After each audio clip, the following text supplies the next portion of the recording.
एक बार बादशाह अकबर और बीरबल शाही बाग में टहल रहे थे। बीरबल को रास्ते में एक तुलसी का पौधा नजर आया तो वो फौरन झुककर उस पौधे को प्रणाम करने लगे। यह देखकर अकबर ने पूछा कि बीरबल, इस पौधे को तुम प्रणाम क्यों कर रहे हो? बीरबल ने जवाब दिया कि जहां पना ये मेरी माता है। यह सुनकर अकबर हंसने लगे और उन्होंने तुलसी के पौधे को उखाड़कर फेंक दिया और हंसते हुए पूछा कि बीरबल, तुम लोगों की कितनी माताएं होती हैं? बादशाह की इस हरकत पर बीरबल को काफी बुरा लगा और उन्होंने बादशाह को सही जवाब देने की एक मजेदार तरकीब सोची। उसी बाग में काफी आगे जाने पर एक खुजली वाला पौधा मिला, जिसे देखते ही बीरबल झुककर उस पौधे को प्रणाम करने लगे। बीरबल को ऐसा करते देख बादशाह ने फिर से उस पौधे को उखाड़ना चाहा और पौधा बड़ा होने के कारण दोनों हाथों से उसे उखाड़ने लगे। तुरंत ही अकबर को बहुत ही जोरों से खुजली होने लगी और जल्द ही वो खुजली असहनीय होने लगी।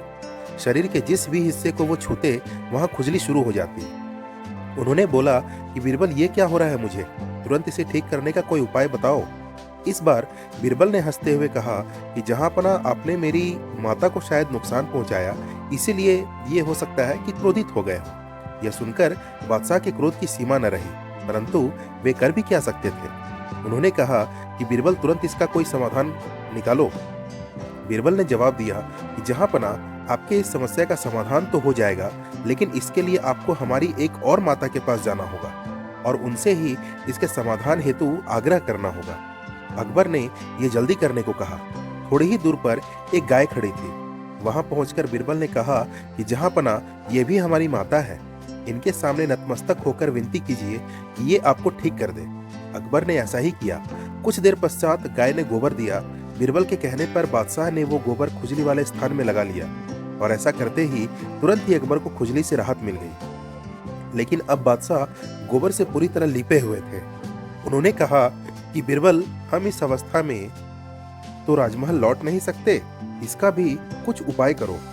बीरबल ने कहा कि बादशाह, उपाय तो इस समस्या का भी है, लेकिन इसके लिए आपको हमारी एक और माता के पास जाना होगा। कुछ ही दूर गंगा नदी बह रही थी। वहां पहुंचकर बीरबल ने कहा, जहां पना आप जय गंगा मैया बोलते हुए नदी में कूद जाइए। अकबर ने वैसा ही किया और नदी में अपने आप को अच्छी तरीके से साफ करके वो बाहर निकल आए। बाहर निकलकर अकबर ने कहा कि अब वो काफी अच्छा महसूस कर रहे हैं। जब बादशाह अकबर पूरी तरह से तरोताजा हो गए, तब बीरबल ने कहा कि जहां पना अब तो आप समझ ही गए होंगे कि हमारी कितनी माताएं हैं और क्यों हम इन्हें माता कहते हैं। बादशाह अकबर बीरबल की चतुराई पर हंसने लगे और कहा कि हाँ बीरबल, हम समझ गए कि क्यों तुम तुलसी, गाय और गंगा को अपनी माता कहते हो। तो दोस्तों, अगर अकबर बीरबल की यह मजेदार कहानी आपको पसंद आई हो तो वीडियो को लाइक करना और चैनल को सब्सक्राइब करना बिल्कुल ना भूलें। मैं इसी तरह की और भी मजेदार कहानियां आपके लिए लाता रहूंगा। धन्यवाद।